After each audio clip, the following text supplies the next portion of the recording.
देखो, पर्पस यही है जो क्लास लेने का ना, कि जो आंसर राइटिंग में आपको दिक्कतें हैं पहले तो मैं उसको सॉर्ट आउट करूं, और मैं आपको रियल टाइम में दिखाऊंगा कि भाई जो मेंस का पेपर आया था पिछली बार, जो एचसीएस का भी रिसेंटली हुआ है, तो उसमें क्वेश्चन आए हुए हैं, तो आप उसको कैसे फ्रेम कर सकते थे। ठीक है। कई बच्चों को दिक्कत आती है कि सर स्टार्टिंग करने में हमें दिक्कत आती है, और स्टार्टिंग कर लेते हैं तो बॉडी में क्या करना चाहिए, कैसे हम डायग्राम्स करें, कैसे सब एडिंग करें। तो जो भी मतलब कि दिक्कतें आंसर फ्रेमिंग में आती है ना, तो आज मैं उसको डील करूंगा। और वो भी कुछ ऐसे नहीं कि मेरा अपना टेस्ट बनाया हुआ है, जो एचसीएस में एचपीएससी ने क्वेश्चन पूछे उन्हीं के मैं सॉल्यूशन आपको आज कराऊंगा। तो देखो, लर्निंग का ये एटीट्यूड है मेरे हिसाब से, तो ना जितना आप इंटरेक्ट करोगे, चीजों को समझोगे, जो पूछना है पूछ लेना, तो उससे आपको एक लर्निंग होगी, है ना। अदरवाइज मैं तो पढ़ा के चला ही जाऊंगा, कोई दिक्कत नहीं है। ठीक है। तो हम आज, अगर आपको किसी को पहले बताना है मेरे को बता दो, कि मैं ताकि उस पार्ट को मैं एड्रेस कर लूँ लेक्चर में। अगर किसी को कुछ पर्टिकुलर क्वेरी है तो बता सकते हैं कि सर मेरे को इस चीज में दिक्कत आती है आंसर राइटिंग में, तो मैं आपको बताऊंगा आंसर दिखा के कि देखो आपको इसको ऐसे एड्रेस करना चाहिए था।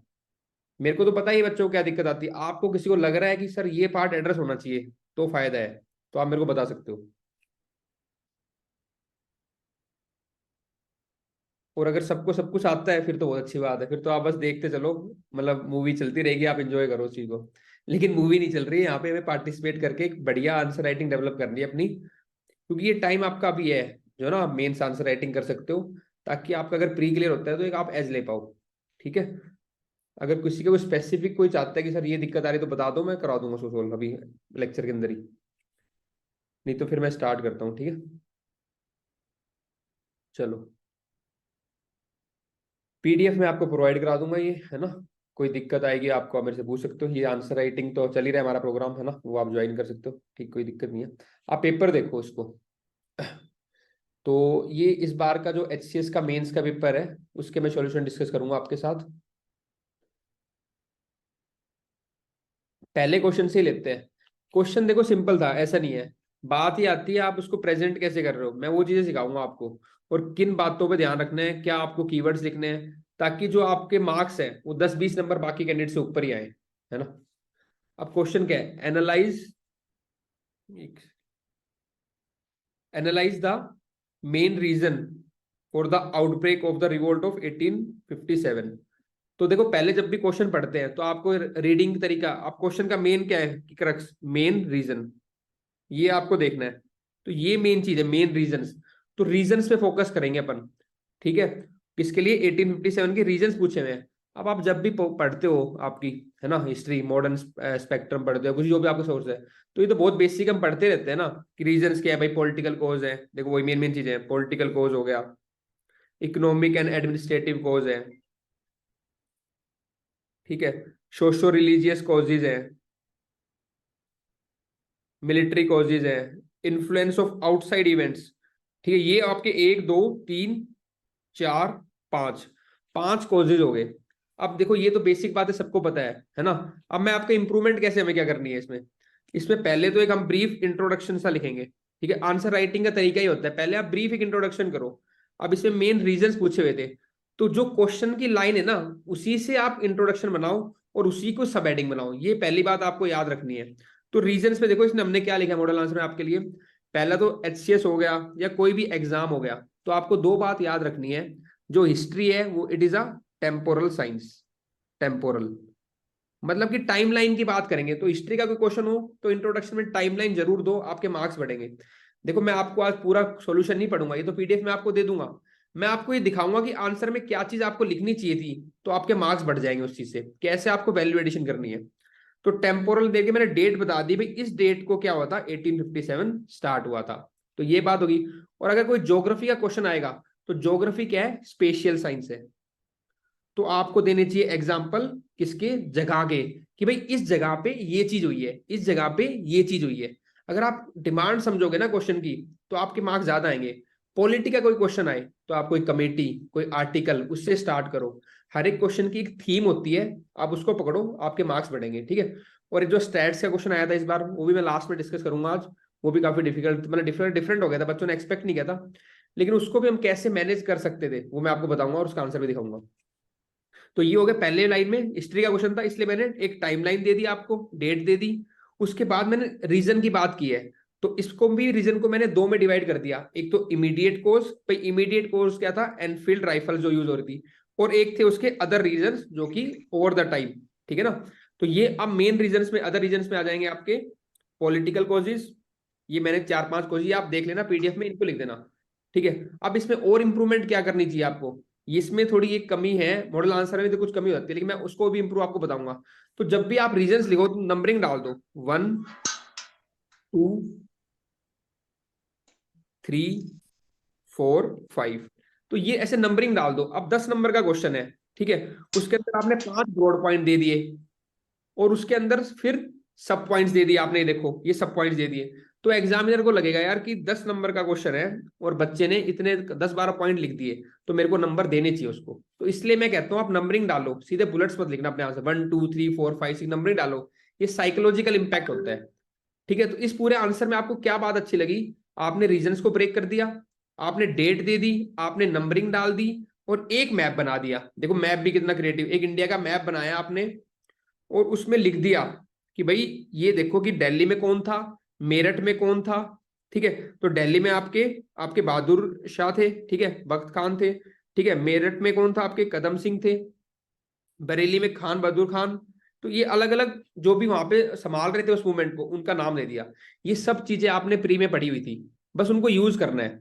देखो एचसीएस के साथ अच्छी बात क्या है कि यहाँ पे जीएस का एक ही पेपर है ना, मेंस में जो आता है, और वो क्या पूछता है, history, polity, geography, IR, economics, current affair, वो सारा आप प्री में पढ़ते हो। तो कोई बहुत अलग से जीएस की तैयारी करने की जरूरत नहीं है आपको मेंस की एचसीएस में। ये अच्छी बात है, इसमें कोई भी ऐसी चीज नहीं है जो आपने प्री में नहीं पढ़ी होगी। अगर आप उसी नॉलेज को बस प्रेजेंट करके आ जाते तो आपका आंसर बन जाता। तो ये 4-5 पॉइंट मेरे को बताने थे, इस आंसर मैंने आपको बता दिए, ठीक है। इसके बाद कॉजेज ऑफ इट्स फेलियर, क्योंकि बड़ा सारे क्वेश्चन 10 नंबर के हैं, तो अगर कुछ लिखना चाहे तो भाई इतना रिवॉर्ड था हमारा, इतना बड़ा हुआ, फिर भी कुछ कॉजेज, ये तो मॉडल आंसर है सर इसमें। एक सेकंड, ज्यादा क्वेश्चन दे रखे हमने कॉजेज, लेकिन आप 2-3 कॉजेज लिख के खत्म कर सकते थे, और लास्ट में फिर एक छोटा सा हमने क्या कर दिया, कंक्लूजन कर दिया। एक सेकंड, एक प्लीज म्यूट करो आवाज इसकी। हाँ, और देख कंक्लूजन में देखिए, अब मैं कंक्लूजन के थ्रू भी आपको ये बताना चाहता हूँ कि कोई हिस्ट्री का क्वेश्चन आएगा तो ये एक सेट कंक्लूजन होते हैं। जो भी टॉपर होते हैं ना, वो ऐसा नहीं है कि एकदम से बन जाएगा, वो ओवर द टाइम प्रैक्टिस करते हैं, मैंने देखा है, और ये होती है। और उनके इंट्रो, बॉडी, कंक्लूजन फिक्स रहती है, वही पॉइंट्स है। देखो अब इसने कंक्लूजन क्या लिखा है कि revolt of 1857 served as a crucial turning point in India's freedom struggle for independence. It highlighted the need for unity, armed resistance and quest for political and social rights. The revolt laid the ground work for the future freedom struggle. ये 2-3 लाइनें आप अगर देख लो भाई, unity हो गया, arm race है ना, पॉलिटिकल सोशल राइट्स हो गया, और फ्यूचर स्ट्रगल के लिए इन्होंने नींव रखी है, तो ये आप कोई भी मूवमेंट में यूज कर सकते हो। तो लिमिटेड कंटेंट को हमें बार बार यूज करना है। तो ये 3-4 लर्निंग है आपकी। देखो पढ़ाई आपको ऐसे ही करनी है कि जो भी आप पढ़ रहे हो ना, उससे 3 या 4 पॉइंट निकाल लो, वही आपको एग्जाम में याद आएंगे, बहुत सारा नहीं पढ़ना है, ठीक है। तो इस पे आपकी लर्निंग क्या हुई है पूरे आंसर से, कि मैं एक जब भी हिस्ट्री का क्वेश्चन आएगा, एक टाइमलाइन दूंगा, ठीक है, एक डायग्राम बना दूंगा, उसमें ये होगा, इंट्रोडक्शन में वही लिखूंगा जो पूछा गया है, तो रीजंस लिख दिए, और जो सब एडिंग बनाएंगे, क्यों पूछा था मेन रीजंस, तो आप ऐसे लिखते मेन रीजंस ऑफ द, यहाँ पे मेन वर्ड और डाल देते, main reasons of the revolt, फिर नंबरिंग डाल के अपना आंसर, और एक ब्रीफ में कंक्लूजन। इस तरीके से अगर आप लर्निंग कर लिया आपने तो आपके आंसर हो जाएंगे। हाँ आप पूछो, किसी का क्वेश्चन था तो, अगर जल्दी जल्दी, ठीक है, अगर नहीं है तो फिर मैं नेक्स्ट क्वेश्चन ले रहा हूँ। सर हाँ हाँ, नाम बताओ अपना। अंकित बोल रहा हूँ सर। हाँ अंकित बताओ बताओ। सर मैं कह रहा था कि जो मेन रीजंस पूछे 1857 के, ठीक है, तो इसमें मान लो ये मैप हमने बना दिया और ये भी दिखा दिया यहाँ पे ये बंदे थे, ये मतलब इसको एड्रेस कर रहे हैं सर, इस चीज को, मतलब देख रीजंस को। मैं बात मान गया, ठीक है, नहीं कर रहा है एड्रेस, लेकिन एक बात समझ तू, एग्जामिनर की साइकोलॉजी, ठीक है। एक स्टूडेंट है जो सीधा लिख के आ रहा है, एक क्या हो रहा है, हम्म। अरे मैंने तो ऐसे से देखा यूपीएससी में टॉपर, अगर विजयनगर का पूछा है ना क्वेश्चन, तो क्या किया उन्होंने, सिर्फ ऐसे किया है। एक सेकंड, हेलो, इको हो रही ना आवाज, आ रही है आवाज, हाँ आ रही है सर। ठीक है। तो उन्होंने क्या किया है, ऐसे बना के मैं अपना बस यहाँ पे ये दिखा दिया, विजयनगर एम्पायर, बस इतना दिखा दिया। हाँ, और एक तरीका जी और है, जी। शॉर्ट बना दो नीचे का, और ये दिखा दो विजयनगर एम्पायर। हम्म। कोई सेंस नहीं ठीक बना है रहा, ठीक लेकिन प्रेजेंटेशन का खेल बता रहा हूँ मैं तेरे को, ठीक है ना। ठीक ठीक है सर, ठीक है सर। इरेलीवेंट है नहीं, देख इरेलीवेंट है नहीं, लीडर्स दिए हैं क्योंकि वो हर जगह वो फॉर कर रहे हैं। हम्म। अगर इसमें और बेटर मैपिंग क्या हो सकती थी कि अगर आप ये भी दिखाते किसी के अंडरस्टैंडिंग कि भाई यहाँ पे ये पॉलिटिकल रीजन था, यहाँ पे ये इकोनॉमिक रीजन था, यहाँ पे ये था, तो और रेलिवेंट हो जाता चीजें।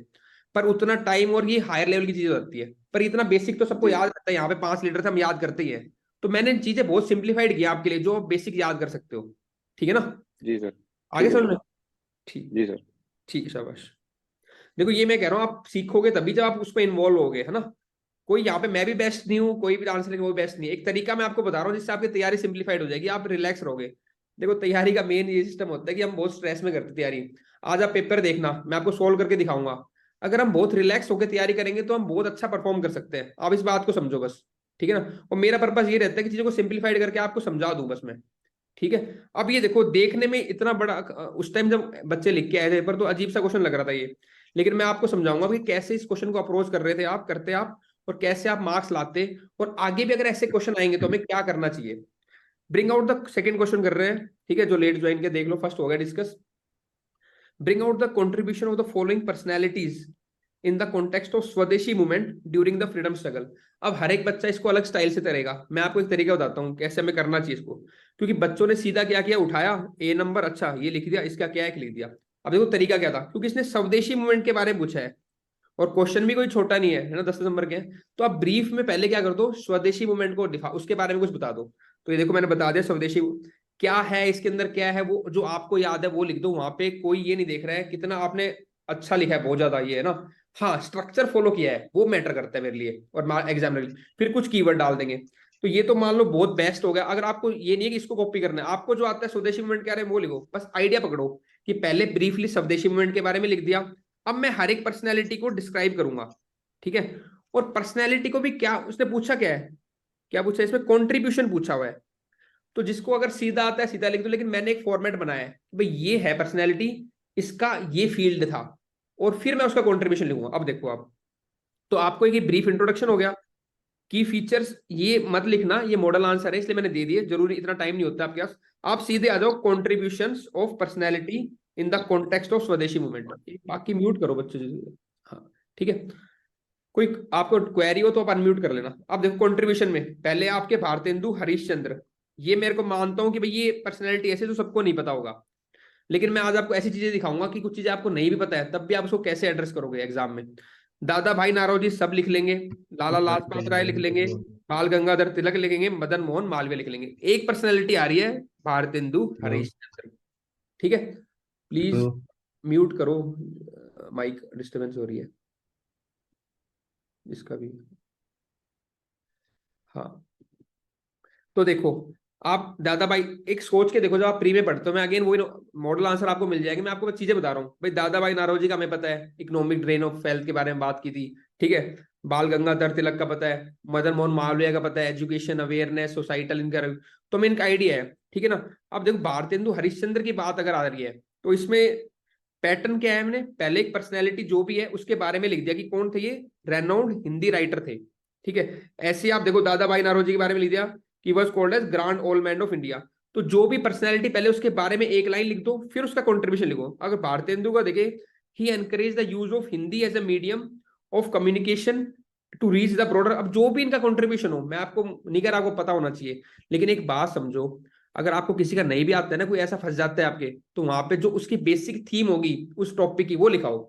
तो सेल्फ रिलायंस, कल्चरल प्राइड, ये तो सबने बात की होगी ना। तो खाली छोड़ने की बजाय ये चीज जरूर लिखाना, इसलिए मैंने इस वर्ड को हाईलाइट किया है।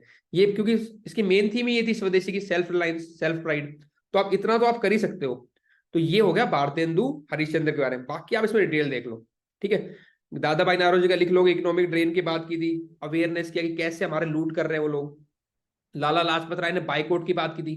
देखो अब एक तरीका और सीखो आप इससे, कि आप देखो मैंने केवल एक एक वर्ड याद किया है, अगर मैंने ये याद कर लूंगा लाला लाजपत राय बाइकआउट से रिलेटेड थे, तो एक तो मैं कीवर्ड लिख दूंगा, दूसरा एग्जामिनर में इसके आगे पीछे तो मैं लिख ही दूंगा कि बाइकआउट किसका क्या होगा, भाई स्वदेशी के लिए प्रमोट किया होगा, और जो बाहर के क्लोथ्स है, बाहर के इंस्टीट्यूशन है, उनका बाइकआउट किया होगा। तो आपको सारा याद नहीं करना है, आपको केवल कीवर्ड याद रखना है, उस पर्सन या उसके कीवर्ड याद रख लो, आगे पीछे आप पक्का लिखाओगे आंसर में। और उसकी फिर आंसर राइटिंग प्रैक्टिस कर लो। हम गलती क्या करते हैं, हम पूरा पढ़ने ले जाते हैं, पूरा याद करने, कुछ भी याद नहीं होता उसके लिए। अगर एक स्ट्रक्चर, मैंने आपको पहले क्वेश्चन में समझाया था, इसमें भी अगर आप स्ट्रक्चर समझ लो कि भाई पर्सनैलिटी का अगर कोई क्वेश्चन आएगा तो मैं पहले बताऊंगा कि क्या मूवमेंट थी, किसके बारे में पूछा है, स्वदेशी मूवमेंट लिख दिया।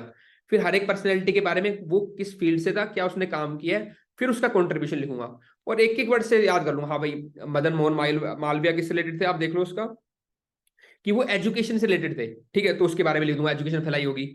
बाल गंगाधर तिलक किसकी बात करेंगे, स्वराज की बात कर रहे थे, वो Swaraj is my birth right, देखो। तो एक एक वर्ड भी याद होगा तो उसके अराउंड आप लिख लोगे।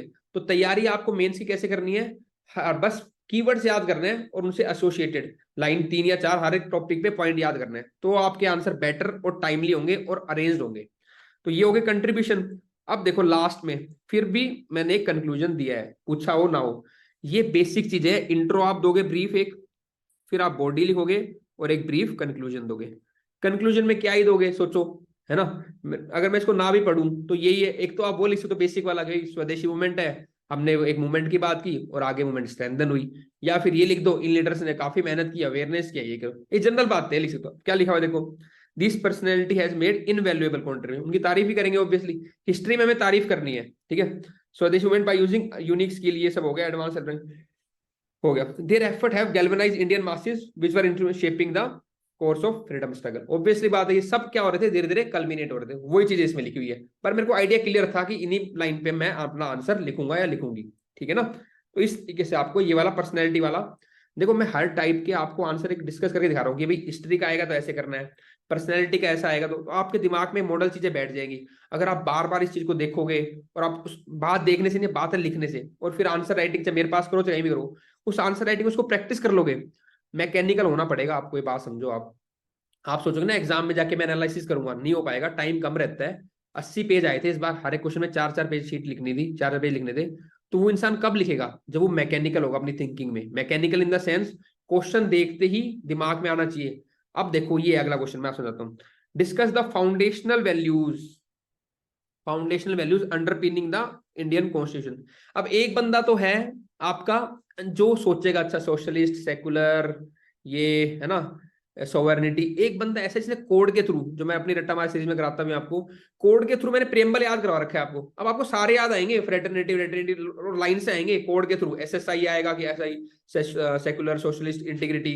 तो वो उससे क्या होता है, बहुत फास्ट रिस्पॉन्स करोगे आप, फटाफट अपना लिखोगे। दूसरा बंदा सोचता ही रह जाएगा, अच्छा ये पढ़ा था, अच्छा ये पढ़ा था।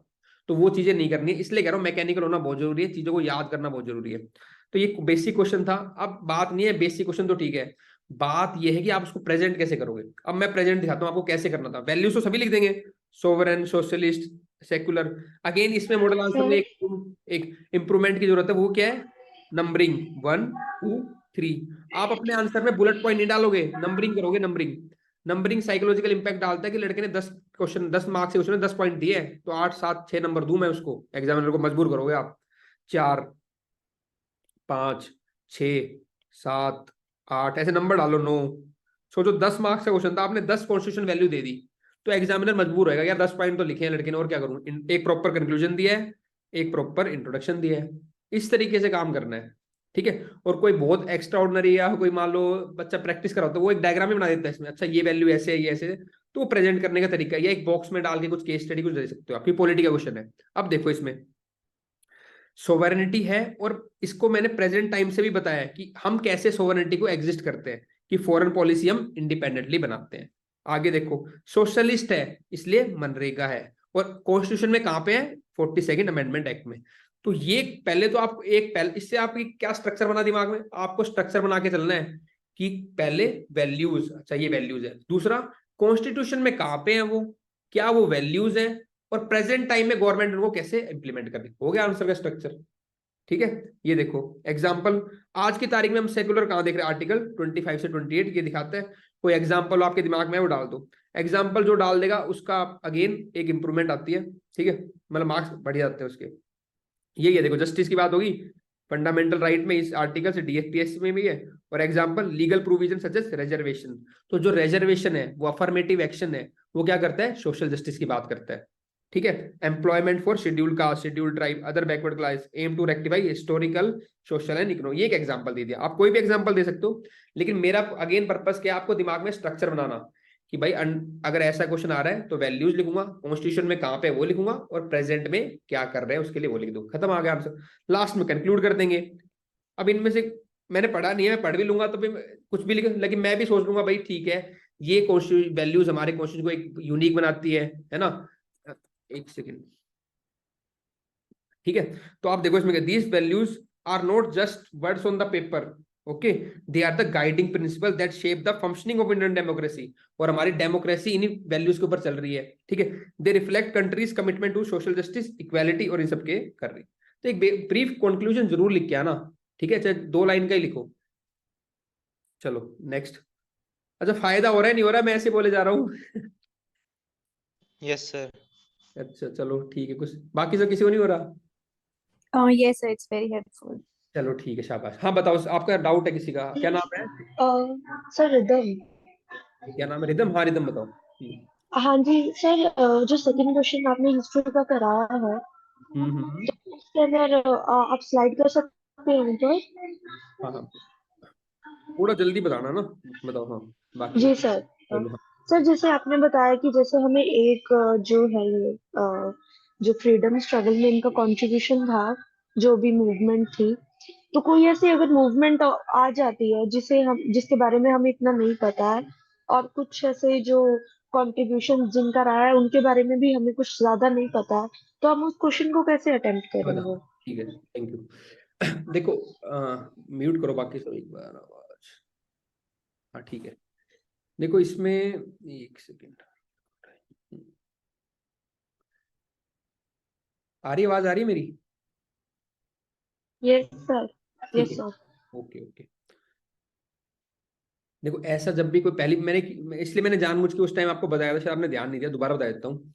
देखो पहली बात तो क्या है, अगर आपको पास होना है ना, तो आपको सारे क्वेश्चन अटेम्प्ट करने हैं, ये मतलब रूल ही मान लो आप, क्योंकि बहुत कंपटीशन है यूपीएससी रेसेस में। तो एक स्पिरिट होती है कि भाई पेपर डिफिकल्ट आएगा, डिफरेंट आएगा, पर मैं उसको मैनेज करके आऊंगा।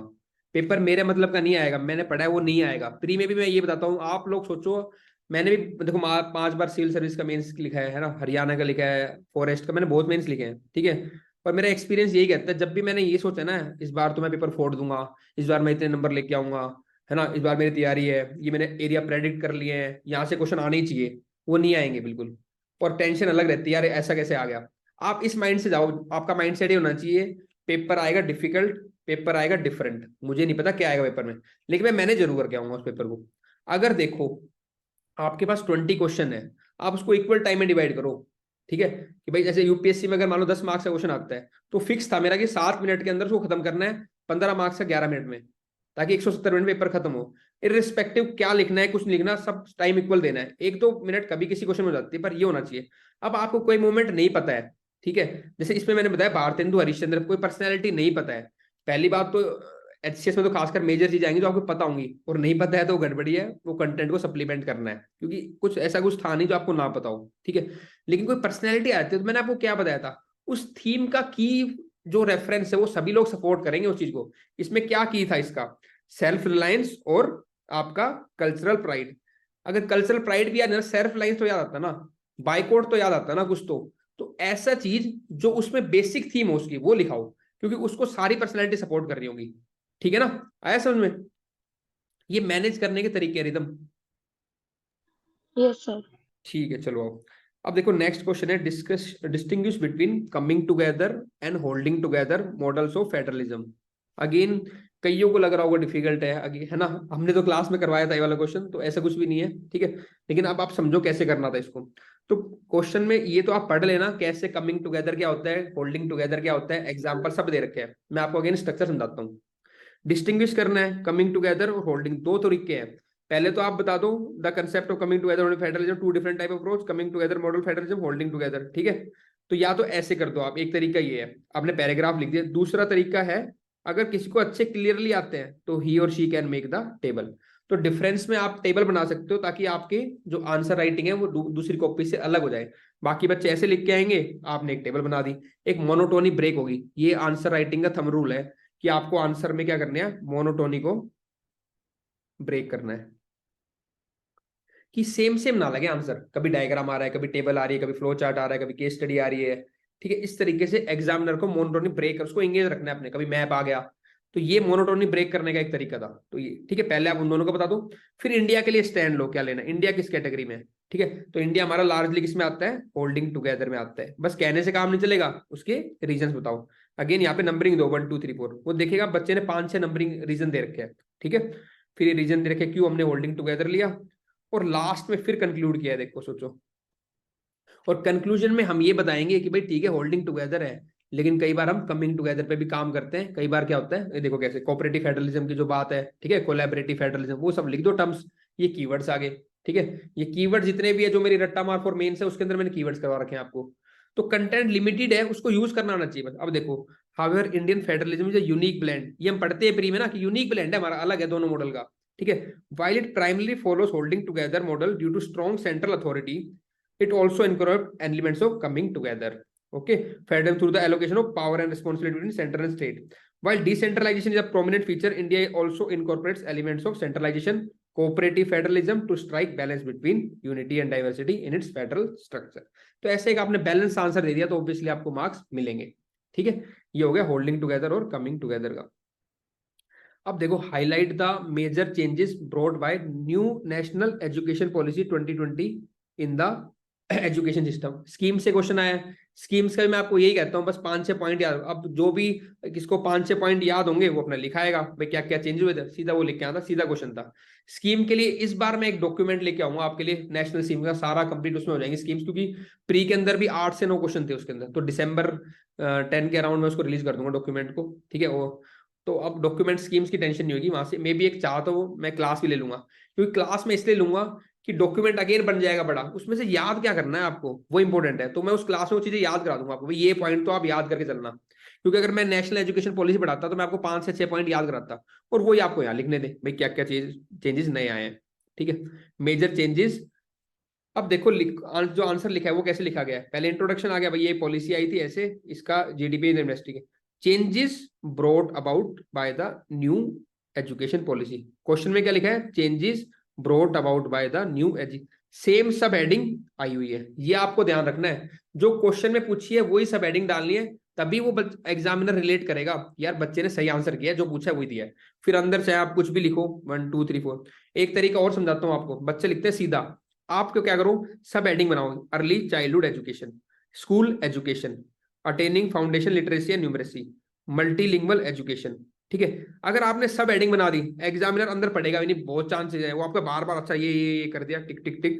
ठीक है, ऐसे टॉपर नंबर ले जाते हैं, और जो बच्चा मेहनत करता है सीधा लगा रहता है वो सीधा पूरा पूरा लिखेगा, वो एग्जाम के लिए रीडेबिलिटी भी नहीं होगी और मार्क्स भी कम मिलेंगे। इसलिए मैंने जितने भी आपको आंसर दिए हैं सब हेडिंग दी है। इस मॉडल आंसर में आपको इंप्रूवमेंट क्या करनी है, इसमें बस ये मैंने मतलब टाइपिंग हो गया एरर, मैंने बुलेट्स पॉइंट दे दिए, आपको कहीं भी बुलेट पॉइंट यूज नहीं करने, बहुत कम करना, अवॉइड करना, आपको नंबरिंग यूज करनी है 1 2 3, क्योंकि नंबरिंग साइकोलॉजिकल इंपैक्ट डालता है कितने पॉइंट्स लिखे हैं, ये एक पॉजिटिव तरीका है। ठीक है, चलो अगेन आओ, discuss the important reason for the eruption of communal clashes in Manipur. Again मट्टा मार फॉर मेंस में करवाया था, सब कॉमन सबने करवाया होगा, ये पूछा हुआ सीधा रीजंस क्या क्या है। ठीक है, for the eruption of communal clashes in Manipur. अब देखो, इसमें मैं आपको ये सजेस्ट करूंगा कि जब भी ऐसी चीजें हों जो देश के लिए एक दिक्कत है ना, तो जो प्रॉब्लम है उसमें आप सॉल्यूशन जरूर देना, चाहे पूछा है चाहे ना पूछा है। ठीक है, अब आप देखो डिफरेंट रीजन से आप सबने पढ़े थे, पढ़ भी लेना, मैं पीडीएफ प्रोवाइड करा दूंगा, कोई दिक्कत नहीं। तो डिफरेंट रीजन 1 2 जो भी है, और एक बात और याद रखना, जब पॉइंट लिखो ना तो डाइवर्सिटी ऑफ पॉइंट लिखना, ये नहीं सेम एक जैसे पॉइंट लिख दे कि आप बस क्लैश ही दिखा रहे हो मेथी और कुकी का, वो तो एक पॉइंट हो गया ना, उसके अलावा और दिखाओ, क्या एडमिनिस्ट्रेटिव दिक्कत थी, क्या लीगल दिक्कत थी, क्या सोशल लेवल पे दिक्कत है, क्या है ना, तो क्या इंटरनेशनल लेवल पे दिक्कत आ रही है, तो सारे एंगल डिफरेंट करो उसको, डाइवर्सिटी ऑफ पॉइंट्स आने चाहिए आपके आंसर में। इसमें आप देखोगे सारे, इवन हमने पॉपी इशू भी लिया है इसमें। ठीक है, डिलिमिटेशन, तो ये पॉलिटिकल इशू हो गया। ठीक है, लैंड का अलग आ गया, तो सारे डिफरेंट आपको मिलेंगे, पॉलिटिकल राइवलरी आ गया, हेट स्पीच की पर्सनल लेवल पे कैसे हेट स्पीच और ये सब चीजें, तो डाइवर्सिटी ऑफ पॉइंट बताने आपको। ठीक है, अब जो मैं आपको बता रहा था ये कि सॉल्यूशन जरूर देना है, चाहे पूछा है चाहे ना पूछा हो, ये सिविल सर्वेंट के लिए रिक्वायर्ड है। तो इसलिए हमने क्या दिया, immediate action taken by the government. भाई गवर्नमेंट की भी तारीफ कर दी, ऐसा नहीं गवर्नमेंट बैठी हुई है, गवर्नमेंट ने ये एक्शन लिए। ठीक है, अब देखो, the conflict between Meitei and tribe in Manipur stems long standing political economic, ये चल रहा है। द लैक ऑफ डेवलपमेंट, इसमें मेन चीज बताया कि lack of development of Manipur is also reason for rumbling subscription between hill and the valley. क्यों hilly और वैली वालों के बीच में दिक्कत है, ठीक है ना। Both the union and the state government must ratify this at once to help develop better relation between hill and valley. This is essential for peaceful coexistence. एक बात और याद रखनी है, जितना भी कंक्लूजन होंगे आपके वो पॉजिटिव टोन में होंगे। चाहे गवर्नमेंट कुछ कर रही है, नहीं कर रही है, कुछ नहीं, क्रिटिसिज्म नहीं करना। हाँ भाई गवर्नमेंट कर रही है, लगी हुई है, करना चाह रही है, लोगों को सजेशन दो आपसे, यार प्रॉब्लम तो है ही, सबको पता है, वहां पे प्रॉब्लम सॉल्वर चाहिए ना, तो पॉजिटिव टोन में कंक्लूड करना है, ठीक है ना। कोई आंसर नेगेटिव टोन नहीं आना चाहिए। Explain with the example role of road transport. अब ये देखो रीजनल ज्योग्राफी का क्वेश्चन है ना। हम तो मेरा ठीक है, मेरा तो ऑप्शनल है ज्योग्राफी, इसलिए मैं समझ पा रहा हूँ, लेकिन आप उसको कैसे कनेक्ट करोगे दिखाता हूँ आपको। रोड ट्रांसपोर्ट का बताना है किसमें आपको रोल, एग्रीकल्चर डेवलपमेंट में, ये मेन बात है, ठीक है। अब देखो ये क्वेश्चन बहुत अच्छा, इसमें मार्क्स लाए जा सकते हैं कैसे, कोई बताएगा मेरे को इसमें क्या चीज आप एक्स्ट्रा ऐड कर सकते हो इस क्वेश्चन में कि आपके मार्क्स अच्छे आ जाए, फिर मैं बताऊंगा आपको। कोई भी देखो सर पार्टिसिपेट करो, फूड सोचो। प्रोसेसिंग। फूड प्रोसेसिंग, ठीक है, क्या नाम है आपका? सर कुंज। हाँ कुंज, ठीक है, फूड प्रोसेसिंग एक डाल सकते हो। और बताओ, देखो आप अलग अलग पॉइंट्स बताओ, फिर मैं एक पॉइंट, फिर आप सोचना कि हम क्या सोच रहे थे और क्या रिक्वायर्ड था, तब आपको समझ में आएगा अच्छा ये लिखना था तो मेरे को बेटर मार्क्स मिलते। थिंकिंग बहुत डेवलप करनी है आप लोगों को। बता रहा है कोई? बताओ जल्दी थोड़ा।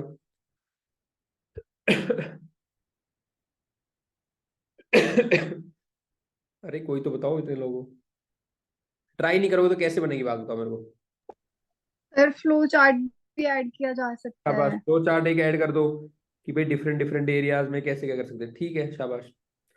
चलो देखो, मेरे को जो समझ में आया ना इस क्वेश्चन को देखते ही, मेरे को ये समझ में आ रहा था कि मैं इसमें हरियाणा एंगल जरूर डालूंगा, कि हरियाणा में हम कैसे कनेक्टिविटी कर रहे हैं रोड ट्रांसपोर्ट को एग्रीकल्चर डेवलपमेंट में। बताओ सही है कि नहीं पॉइंट? Yes sir. हाँ मतलब इस लेवल पे सोचना है हमें, हरियाणा लेवल। अगर हम क्या कह रहे हो? एग्रीकल्चर प्रोडक्ट मंडीज में पहुंचाते हैं थ्रू द रोड। हाँ नहीं देखो, ये तो ठीक है, आपके सारे पॉइंट ठीक है, ये तो बेसिक पॉइंट है, तो हम लिखेंगे लिखेंगे। लेकिन अगर आपने इसमें ये सोचा हो क्वेश्चन को देखते ही क्या, यार मैं इसमें हरियाणा एंगल डालूंगा कि हरियाणा में कौन कौन सी रोड है जो एग्रीकल्चर डेवलपमेंट को assist- कोई केस स्टडी दे दूंगा मैं कि भाई झज्जर से दिल्ली ये रोड है, कनेक्ट कर रही है और इससे इतना फायदा हो रहा है। आ रही बात समझ में आपको? तो ये चीजें जो डालेगा ना उसके मार्क्स ज्यादा आएंगे, वो लीड करेगा। तो मैं वो आपको वो चीज बताना चाह रहा हूँ, बाकी तो आप तो लिखिए। फार्मर्स इनकम इंक्रीज होगी इससे। हाँ शाबाश, ठीक है। और सर हरियाणा एक बताओ बताओ है, बोलो। Haryana being a agricultural state, so it will lead to overall development of the state. शाबाश, द ठीक है। Decrease poverty in the villages. हाँ ये सब है, ठीक है, आउटकम है, ठीक। Explain the with suitable examples पूछा हुआ है। रोल क्या है रोड ट्रांसपोर्ट का एग्रीकल्चर डेवलपमेंट में, आपने सबने आउटकम बताए, देखो तभी तो नंबर कमाते हैं, हम सोचते हैं हम लिख के आए हैं। अब ये क्या पूछ रहा है एग्रीकल्चर डेवलपमेंट में। अब मेरे को, मैंने भी आंसर देखा नहीं है मान लो, लेकिन मेरे को एक बेसिक चीजें पता है कि जब भी मैं एग्रीकल्चर की बात करता हूँ ना, तो मैं बात करता हूँ फॉरवर्ड और बैकवर्ड लिंकेजेस की। अब मैं एग्रीकल्चर की क्लास भी लूंगा आपकी दिसंबर में, उसमें पूरा एग्रीकल्चर कराऊंगा, तो वो स्ट्रक्चर आपके दिमाग में बैठ जाएगा, मेरे तो बैठा ही हुआ है। अब फॉरवर्ड लिंकेज में क्या क्या आना चाहिए, बैकवर्ड लिंकेज में क्या क्या आना चाहिए, बस ये ध्यान रखना है। अब बैकवर्ड लिंकेज में मैं क्या क्या ध्यान रखूं कि भाई कि कैसे रोड ट्रांसपोर्ट सीड्स में डेवलप करेगा, कैसे रोड ट्रांसपोर्ट जो भी इनपुट डाल रहा हूँ फर्टिलाइजर में हेल्प करेगा, कैसे रोड ट्रांसपोर्ट कोई टेक्नोलॉजी में हेल्प करेगा, तभी तो वो चीजें एग्रीकल्चर में हेल्प करेगी। फिर आता हूँ फॉरवर्ड लिंकेज में, कैसे वो मार्केट एक्सेस में मेरे को हेल्प करेगा, जो इन्होंने बताया, कैसे वो फूड प्रोसेसिंग में हेल्प करेगा, एक बताया, ठीक है, कैसे वो मुझे फिनेंस में या कुछ भी, या फिर कोई भी इंफ्रास्ट्रक्चर, मतलब जो भी एग्रीकल्चर के कंपोनेंट है ना उनको आपको लिंक करना है। इस क्वेश्चन से आपकी क्या लर्निंग है कि जो भी क्वेश्चन आता है उसके मेरे को कंपोनेंट याद होने चाहिए। अब मेरे को एग्रीकल्चर के कंपोनेंट याद थे, तभी मैं उसको सारे रोड ट्रांसपोर्ट उन कंपोनेंट को कैसे हेल्प करेगा, अगर मैंने वो पार्ट एड्रेस कर लिए तो फिर मेरा काम हो गया। एक तो मेरा टाइमली आंसर हो गया, मेरे डाइवर्सिटी ऑफ पॉइंट्स आ गए, और क्या हुआ, एक अप्रोप्रिएट रेलिवेंट आंसर हुआ टू द पॉइंट, ना कि मैं कुछ और ही लिख रहा हूँ। ऐसे मार्क्स आएंगे आपके। इसीलिए जो नॉलेज है उसको लिमिटेड रखो, उसको पढ़ो बार बार, एक स्ट्रक्चर बना के चलो दिमाग में, वही आपको हेल्प करेगी। बहुत ज्यादा पढ़ने की जरूरत नहीं है, मैं फिर समझा रहा हूँ आपको। मैं सच कह रहा हूँ, अभी मैंने ये पढ़ा था ना जब क्वेश्चन जो ये, ठीक है, लेकिन अब मैंने जो एग्रीकल्चर पूरा आंसर तो मैं पढ़ा ही, मैंने देखा बस ये, लेकिन जब भी मैंने एग्रीकल्चर डेवलपमेंट देखा तो मेरे दिमाग में जो कंपोनेंट थे मैं उन्हीं को यूज करूंगा। तो ऐसा ही होता है, आप, मैं भी आपके साथ यही चाह रहा हूँ कि आप अपने दिमाग में कंपोनेंट लेके आओ हर टॉपिक के। टेररिज्म ये कंपोनेंट, अच्छा नीति आयोग ये कंपोनेंट, उन्हीं को यूज कर लो उस आंसर में, आंसर फास्ट होएगा, स्ट्रक्चर्ड होगा। ठीक है, चलो। तो ये अब आगे ये सब देख लो कैसे हेल्प करेगा, मार्केट एक्सेस दे देगा, इजी रोड होंगे तो एग्जांपल दे दिया, ठीक है। हरियाणा में भी ट्रांसपोर्ट में, यहाँ पे एग्जांपल लिखना था, कोई केस स्टडी देनी थी, कैसे मान लो कोई झज्जर का एरिया है, एनसीआर के, वो आप एक हेलो सर। अच्छा बताता। हाँ मैं बताओ। सर इसमें हम ये भी लिख सकते थे ना सर, स्टोरेज कैपेसिटी और होल्डिंग कैपेसिटी और transport marketing information marketing place. सब मैंने दे रखा है, वो सब मिल जाएगा आपको, ये तो बेसिक चीजें है ना। देखो आगे, जी। पोस्ट हार्वेस्ट लॉस और करेगा सर सर एक और सर, जो झारखंड का जो मॉडल है, छत्तीसगढ़ का जो मॉडल है, उसको भी इसमें डेवलप कर सकते हैं ना सर। वो पीडीएस का मॉडल है, ठीक है ना। हाँ, ये पूछा है एग्रीकल्चर डेवलपमेंट में, ठीक है। अगर फूड जी। प्रोसेसिंग का क्वेश्चन आता तो अगेन देखो, अमित लिख के आएगा, अमित कहेगा मैंने बॉक्स बनाया, मैंने छत्तीसगढ़ मॉडल दिया, मेरे नंबर कम क्यों आए, क्योंकि भाई मेरे ने पूछा कुछ तो लिख छोड़ दिया, जो है ना। अब मैं ये कहता हूँ याद करो, इसका मतलब नहीं जो याद किया वो सब चेप दो वहां पे, यार क्वेश्चन को देखना ना, कहाँ पे क्या चेपना है, वो भी तरीका होता है क्या, ठीक है ना। मेहनत तो तुम कर रहे हो, मेरे को पता है सारे बच्चे, लेकिन को कहाँ क्या लगाना है वो भी तो तरीका होगा ना। अब मैं चेक कॉपी चेक करूंगा, मेरे को देखते समझ में आ गया भाई, इसको ये याद था इसने लिख दिया, चल नंबर मैं काटूंगा नहीं इसके, लेकिन 10 में से जाए इसको, अगर वो एग्रीकल्चर से रिलेटेड केस स्टडी लिखता तो मैं 10 में से 6 देता, मैं इसको 4 दूंगा, तो वो 2 नंबर ही तो फर्क कर देंगे तुम्हारे, ठीक है ना। चलो शाबाश। अब ये सब मैंने लिख दिया, और मैंने देखो एग्जाम्पल भी लिखे हैं, देख लो आप मॉडल आंसर में एग्जाम्पल, ये आपके लिए लिखे हैं भाई, इनको लिख लो और सीख लो, और नहीं आते तो यहाँ से याद कर लो। कोई मेरा पेटेंट नहीं है कंटेंट, मैंने भी कहीं से कॉपी पेस्ट ही किया होगा, ऐसे कुछ भी नहीं है ना आपका पेमेंट, ठीक है ना। बस याद कर लो, पास हो जाओ, अपने को क्या करना है, कोई इवॉल्व थोड़ी करना है, रिसर्चर थोड़ी हम कोई, ठीक है ना। तो बिल्कुल इसको याद करो, और एग्जाम में इसी एग्जाम्पल को और यूज कर लेना, जरूरी थोड़ी आ रहा है कोई, पर इनको याद करो, याद करना बहुत जरूरी है। अब देखो, रूरल एम्प्लॉयमेंट जनरेशन का डाल दिया, फिर एग्जाम्पल डाल दिया, फाइनेंशियल सर्विसेज भी आई, वही चीजें रही है, मैंने आपको क्या बताया था, बैकवर्ड लिंकेज में सीड वीड आएंगे, इरिगेशन आएंगे, फॉरवर्ड में फूड प्रोसेसिंग आएगा, फिनेंस आएगा, आराम से जा पाएगा, ट्रांसपोर्ट होगा तो मान लो बैंक जाना है, कुछ करना है, फॉर्मेलिटी मिल जाएंगी फाइनेंशियल सर्विसेज आराम से। तो वही जो एग्रीकल्चर कंपोनेंट है उन्हीं को लिंक करना है, ठीक है। अब फिर लास्ट में बता दो गवर्नमेंट क्या कर रही है इसके लिए, इंप्रूव रोड ट्रांसपोर्ट। तो आपको पता है, कुछ और समझ में नहीं आ रहा है तो हरियाणा में इतने रोड बन रहे हैं, कोई भी डाल दो, ठीक है ना। इसकी ग्राम सड़क योजना, भारतमाला परियोजना, राष्ट्रीय, पर इस क्वेश्चन में ऑपरेशन ग्रीन सारा है, हरियाणा गवर्नमेंट क्या कर रही है एग्रीकल्चर, वो डाल दो, ठीक है ना। State level initiatives, several example, ये तमिलनाडु वाले डाल दिए, ठीक है। बजट, ये मैं इसलिए एम्फेसाइज कर रहा हूँ, इस क्वेश्चन में सिंपल था, लेकिन इसमें स्कोप सबसे ज्यादा हरियाणा के एग्जाम्पल डालने का, ये ऐसा क्वेश्चन था। तो ऐसे क्वेश्चन में तो मजा आना है आपको बिल्कुल ना, तब फायदा होगा, ठीक है। डिस्कस सर अगेन, अगर एचसीएस में हमें हर हर क्वेश्चन में हरियाणा को इन्वॉल्व करना जरूरी होगा, जैसे इस क्वेश्चन में हमें इंडिया के बारे में पूछा है, तो हम हरियाणा के ऊपर फोकस क्यों करेंगे सर इस क्वेश्चन में। वेरी गुड, ठीक है, मैं बताता हूँ आपको। देखो मैं तो कुछ नहीं कह रहा, आप इंडिया का दो, आप वर्ल्ड का दो ना एग्जांपल, मैं क्या मना कर रहा हूँ आपको। मैंने जो अमित को भी तो ये बताया आपको, आपको फिर 10 में से 4 नंबर मिलेंगे, है ना। यार आप सोचो, मैं एग्जामिनर हरियाणा को, मैं हरियाणा के पेपर एग्जाम ले रहा हूँ, ठीक है ना। मैं नहीं कह रहा 20 के 20 में लिखो, लेकिन जहां पॉसिबल है आप लिखोगे तो आपको नहीं लगता वो बंदा कनेक्ट फील करेगा, उसको लगेगा बंदे को नॉलेज है, लोकल नॉलेज। गलत तो आप भी नहीं हो, सब मैं आपको गलत नहीं कह रहा, सब मैं में आपको तो मोर अप्रोप्रिएट बनाना चाह रहा हूँ उस चीज को लेके, ठीक है रिदम। सर सर हाँ अंकित बताओ।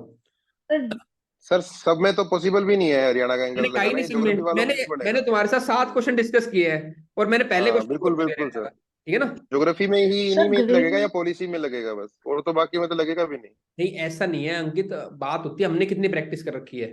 अगर हमने इस लेवल की हम्म, प्रैक्टिस कर रखी है ना, तो अगर मैं चाहूँ तो आप देखो तो इवन मैं मंगल पांडे वाले जो क्वेश्चन था ना उस वाला 18 वीडियो, उसमें भी हाँ कोई उसमें उसमें निकाल के डाल सकते हैं, समझ रहे हो बात को, तुम्हारी इंटेंसिटी बिल्कुल बिल्कुल कितनी बढ़ सर। रखी है। लेकिन मैं एक नॉर्मल बच्चे की बात कर रहा हूँ कि 5-6 क्वेश्चन में बना सकता है स्कोप को। और बात सोचो ना, हम कॉम्पिटेटिव है, अगर आपने लिखा साइड वाला लिख रहा है उसको नंबर ज्यादा मिल जाएंगे, कोई एब्सोल्यूट नंबर थोड़ी है यहाँ पे, कोई रिलेटिव है एग्जाम। मतलब बेसिक एक सर रफ हम रूल यही रखें कि मतलब कि सब में नहीं, मतलब 5-6 क्वेश्चनों में ट्राई रखें, हाँ ज्योग्राफी के या एक पॉलिसी नॉर्मल के है, या वे बिल्कुल सब। बिल्कुल ठीक। हाँ रिदम जी बताओ। सर।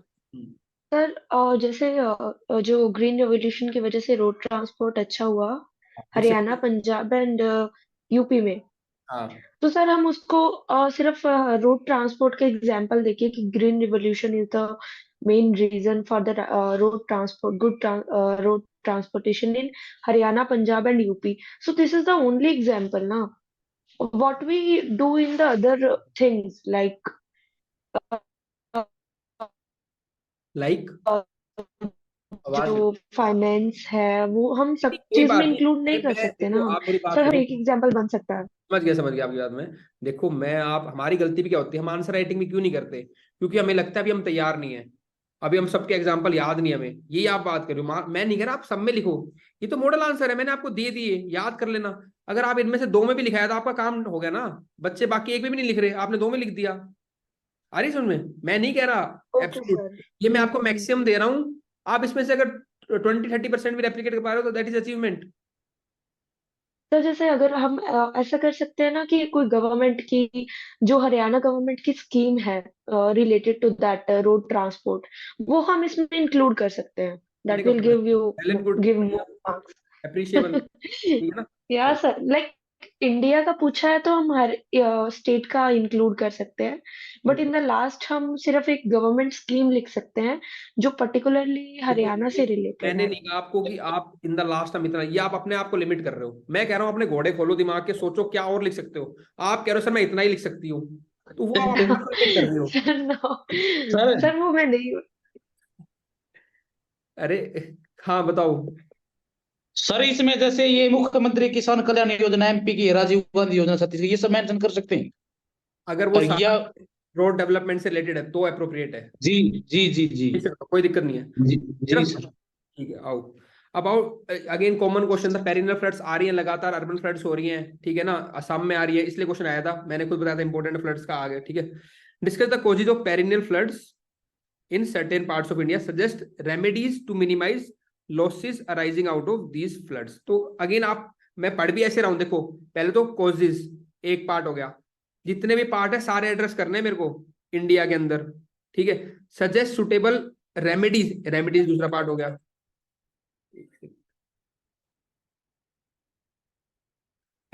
रेमेडीज दूसरा पार्ट हो गया, टू मिनिमाइज।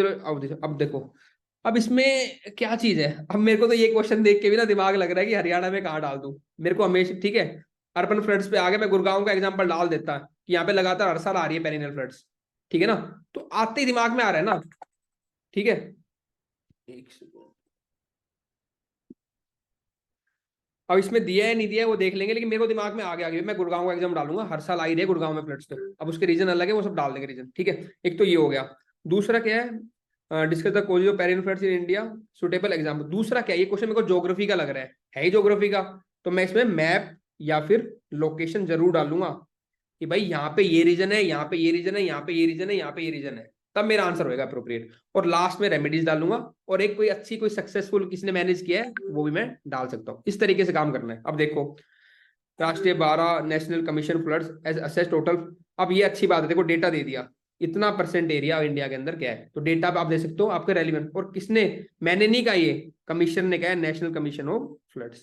इस तरीके से आपको अपना इंट्रोडक्शन लिखना है, ठीक है। चलो फिर कॉजेज पूछा है, सीधे आगे causes, heavy monsoon rain, river flooding, ये आप पढ़ लेना, देख लेना, वो सबको पता है, कोई दिक्कत नहीं है ना।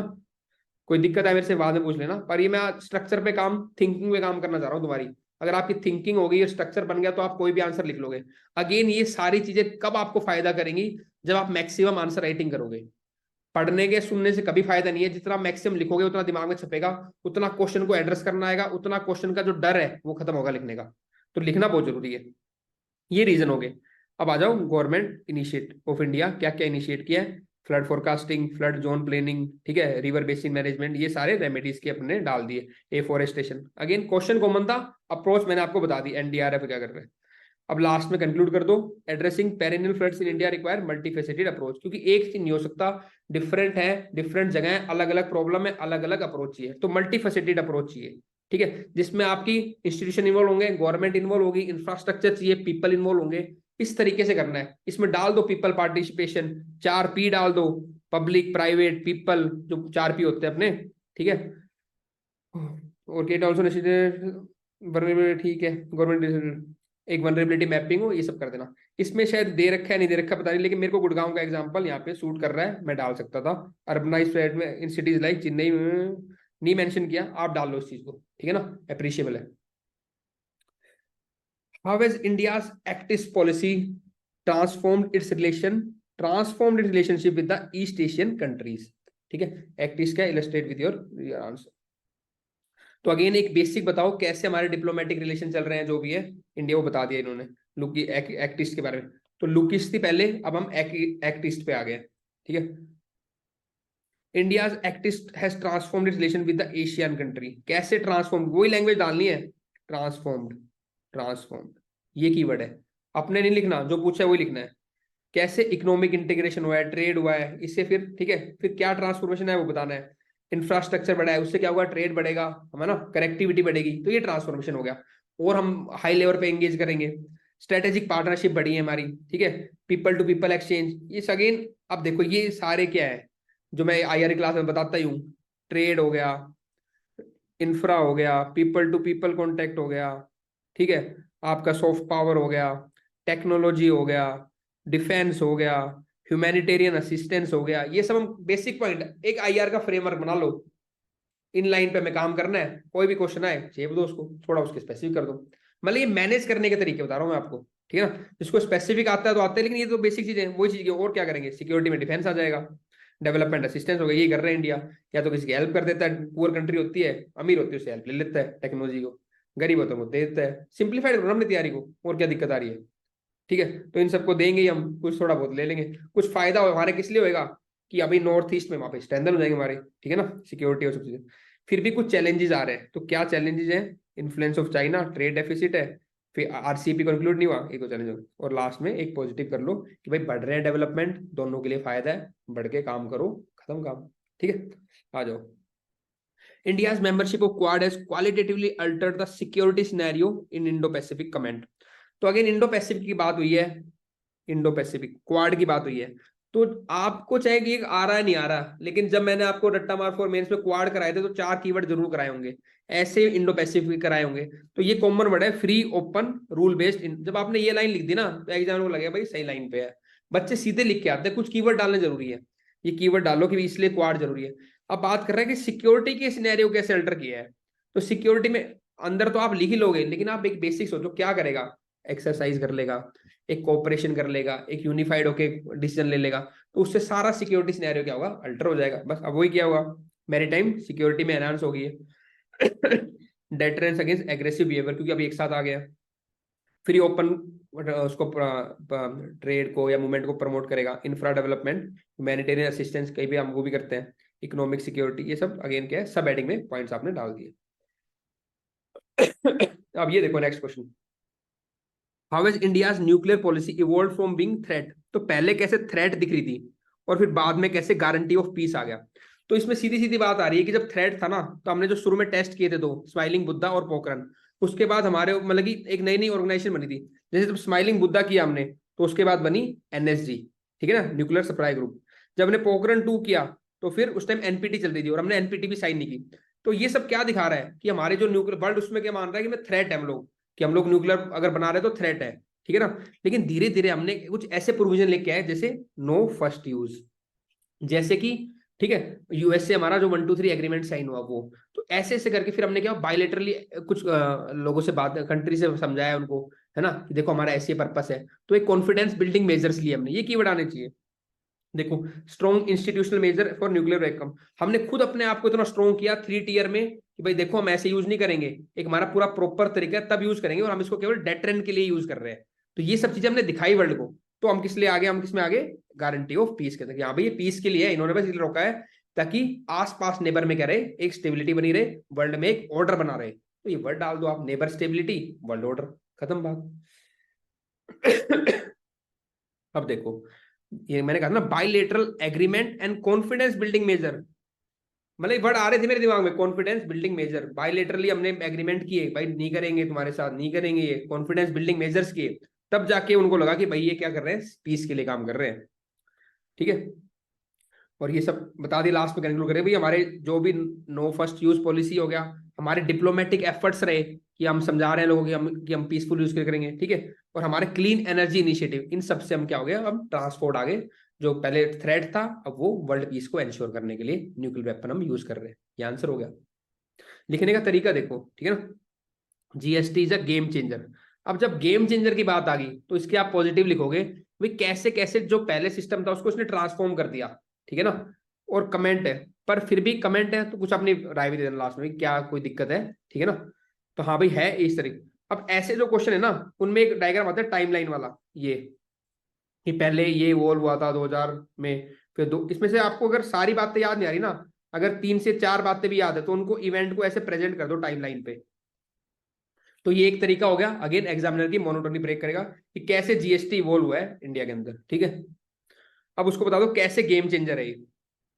सिंप्लीफाई कर दिया टैक्स को, वन नेशन वन टैक्स हो गया, ठीक है, कास्केडिंग इफेक्ट हटा दिया, ये सब आपको पता है, कोई ऐसा कुछ नहीं है अलग से, ठीक है। ये सारे बता दो कैसे, इसमें लिखा नहीं है, चाहो तो कुछ थोड़ी लिमिटेशन या वे फॉरवर्ड इसमें आ सकता था। इस क्वेश्चन की डिमांड थी वे फॉरवर्ड, क्योंकि कहीं ना कहीं इंप्रूवमेंट जरूरत है इसमें जीएसटी में ना, तो वे फॉरवर्ड जरूर लिखना इस क्वेश्चन के अंदर, तो वो और आपका इंप्रूवमेंट हो जाएगा। देखो करते करते इवॉल्व करते हैं हम चीजों को ना, तो मैंने यहाँ देखा हाँ वे फॉरवर्ड नहीं है, जो बच्चा वे फॉरवर्ड लिखेगा और अप्रिशिएबल होगा। अब ये देखो list the major functions of NITI Aayog. तो फंक्शंस ये आपको पता ही होंगे सीधे ना, भाई क्या क्या करना है नीति आयोग। अगर आपको किसी को नहीं भी पता है तो जनरली सोचो क्या कर रही है, पॉलिसी बना रही है, ठीक है ना, स्टेट के बीच में कॉम्पिटिटिव का माहौल क्रिएट कर रही है, थिंक टैंक का काम कर रही है, ठीक है, policy formulation, long term planning कर रही है इंडिया के लिए कैसे करना है, कोऑपरेट जो मैंने कहा कोलैबोरेशन, कोऑपरेटिव कॉम्पिटिटिव फेडरलिज्म तो हो गया, कोऑपरेटिव फेडरलिज्म की बात कर रही है, ठीक है, मॉनिटरिंग और इवेल्युएशन कोई चीज होती है, कोई स्कीम चल रही है तो उसके ऊपर रिपोर्ट आती है नीति आयोग की, तो मॉनिटरिंग भी कर रही है, देख भी रही है, इवेल्युएशन भी कर रही है, कोई कितना क्या परफॉर्म कर रहा है, ठीक है, रिसर्च एनालिसिस, केस स्टडी भी आती है, ऐसे करो काम पे ना, innovation and entrepreneurship platform, sharing best practices, सब ग्रुप्स एंड कमेटी। अब देखो जब मैंने ये क्वेश्चन देखा था ना, तो देखो मैं तैयारी का लेवल समझाना चाह रहा हूँ आपको। मैंने जब ये क्वेश्चन देखा था तो मेरे दिमाग में आ गई थी 4-5 चीजें, क्योंकि मैंने क्या कर रखा था, नीति आयोग के ऑब्जेक्टिव्स और फंक्शंस याद किए हुए थे कोड बना के। अभी मेरे लिए क्वेश्चन हो गया था इजी, जब मैं इतने लिखूंगा तो मान लो 7-8 पॉइंट तो लिख के आऊंगा, क्योंकि मेरे को फंक्शंस याद है उसके, वे प्लानिंग करती है, रिसर्च करती है, थिंक टैंक का काम करती है, इवैल्यूएशन करती है, कॉम्पिटिटिव फेडरलिज्म प्रमोट करती है, तो उसके लिख दूंगा पॉइंट। इसलिए कहता हूँ चीजों को याद करो जरूर, ठीक है ना। अब अगला पार्ट, ये तो एक पार्ट हो गया, discuss major alterations it has brought in the planning process, और कैसे पहले था और कैसे अब था, तो क्या क्या चेंजेस ये लेके आए। तो पहले सेंट्रलाइज प्लानिंग थी, अब डिसेंट्रलाइज हुई है प्लानिंग, ठीक है। अब आउटकम पे फोकस कर रहे हैं, पहले आउटपुट पे करते थे कि भाई इतना अब आउटकम क्या चेंजेस हुए हैं रियली, ठीक है। डिसेंट्रलाइज प्लानिंग हुई है, इनोवेशन को प्रमोट हुआ है, एंटरप्रेन्योरशिप प्रमोट हुई है, डेटा ड्रिवन, ये बहुत इंपॉर्टेंट है, क्योंकि नीति आयोग जब भी बात करती है ना डेटा से रिलेट करेगी, इतना % हुआ इतना। तो अब जो होगा एविडेंस बेस्ड पॉलिसी मेकिंग, ये बहुत इंपॉर्टेंट है, एविडेंस बेस्ड पॉलिसी मेकिंग और डेटा ड्रिवन पॉलिसी, ये चीज होगी दोनों, ठीक है ना। फ्लेक्सिबल प्लानिंग पीरियड, क्योंकि प्लान्स तो आते नहीं 5 year plan, flexible planning period है, ठीक है। कोलैबोरेटिव अप्रोच, स्टेट के साथ कोलैबोरेट किया है, एग्जांपल और दे दिया, ठीक है ना, कैसे कैसे हम कोलैबोरेट कर रहे हैं स्टेट के साथ, एक्सपर्ट के साथ, थिंक टैंक सारे अलग। कॉम्पिटिटिव फेडरलिज्म जो मैंने बताया ना, अलग अलग इंडेक्स बने हुए हैं, दे रखा होगा इसमें, ease of doing business index हो गया, ठीक है, वाटर के लिए, हेल्थ के लिए, कौन सी स्टेट कैसे परफॉर्म कर रही है, क्लीननेस के लिए, तो ये क्या कर रहा है, कॉम्पिटिटिव फेडरलिज्म प्रमोट कर रहा है, एक हेल्दी कॉम्पिटिशन, ठीक है। लास्ट में नीति आयोग के बारे में एक बेसिक सा लिख देना और कुछ प्रोग्राम और स्कीम्स हो गए। तो ऐसे आप स्ट्रक्चर करोगे अपने आंसर को। अब बताओ अभी तक कोई दिक्कत, कुछ चेंज करना हो मेरे को तरीके में, या सही लग रहा है? अरे कुछ तो बोलो, सीधा थम्स अप करोगे ठीक है। मैं इतनी देर से बोल रहा हूँ, कितनी देर हो गई मेरे को, 1 घंटा हो गया, कुछ तो तुम भी तो बोलो। सर थोड़ी देर आप ही बोलो, लास्ट में डिस्कस करेंगे सब। अच्छा मेरे से बुलाओगे और आधा घंटा? सर हाँ ये हिंदी में भी ऐसे ही चेपड़ा है क्या? और क्या, हिंदी में क्या अलग थोड़ी है, सेम है हिंदी मीडियम वालों के लिए। आपको तरीका मैंने बता दिया, अब आपके जी। हिंदी वर्ड चेंज हो जाएंगे, डेटा उठा लो, एग्जांपल उठा लो, उसको कन्वर्ट कर लो हिंदी में। मेरे को बड़ा जी। दुख हो रहा है इस बार टाइम पे ना, खासकर एससीएस में इतने बच्चे आ रहे हैं हिंदी मीडियम के यार, मैं वो प्रोवाइड नहीं करा पा रहा जिनका कंटेंट, और ना ही उनको बता पा रहा है ना। लेकिन मैं उनसे बस यही रिक्वेस्ट कर रहा हूँ कि आप क्लासेस देख लो, समझा मैं हिंदी में रहा हूँ, क्योंकि नहीं जो जो आप समझा रहे हैं सर वो लिख लो साथ के साथ में पेन से, भाई जो लिख रहा है वो हिंदी में लिख रहा है और क्या। हाँ वो अपना लिख लो, ये है क्योंकि मेरी हिंदी भी सही नहीं है, वरना उसको फिर सही ट्रांसलेट नहीं कर, ये है थोड़ी दिक्कत। नहीं मेरे को कोई दिक्कत नहीं है ना। ठीक ठीक है, चलो करते हैं आगे। Discuss the major activities organised by India as a chair of G20। ठीक है, तो एक्टिविटीज की बात करनी है। G20 के बारे में सारा नहीं, क्या क्या एक्टिविटी है। अब नहीं आता है फिर तो आप G20 लिखाओ, उसके ऑब्जेक्टिव, इंडिया का क्या फायदा है, लेकिन क्वेश्चन पूछा एक्टिविटीज क्या क्या, और ऑब्वियसली पूरे साल है ना इंडिया में न्यूज में रहे पॉइंट, भाई श्रीनगर में ये हो रहा है, हैदराबाद में ये हो रहा है, या कर्नाटका में ये हो रहा है, यहाँ पे ये हो रहा है। तो इस क्वेश्चन को देखते मेरे दिमाग में आ रहा था इंडिया का मैप। मैं तो ये करके आता, अब इसमें मॉडल आंसर में नहीं दिया, कोई बात नहीं, ठीक है ना। मेरे दिमाग में मैप आ रहा है इंडिया का।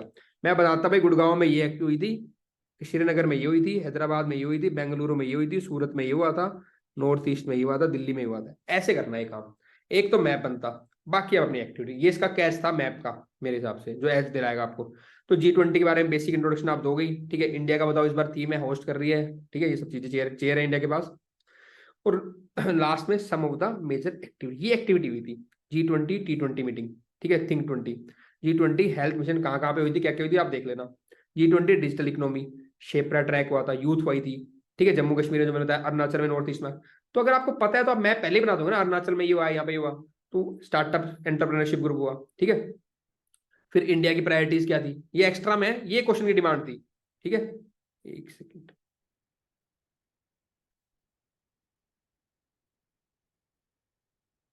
अब है critically analyse the basis of claim for permanent.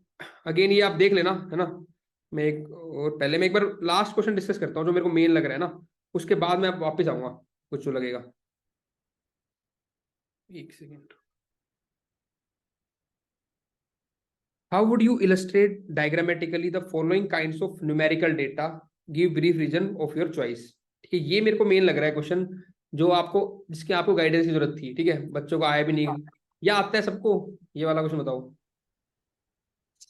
No sir एक सर। बार एक्सप्लेन कर बिल्कुल दो। भी नहीं आता सर। हाँ ये मेरे को थोड़ा डिफरेंट लगा क्वेश्चन ना, तो इसको हम देखते हैं कैसे करना था।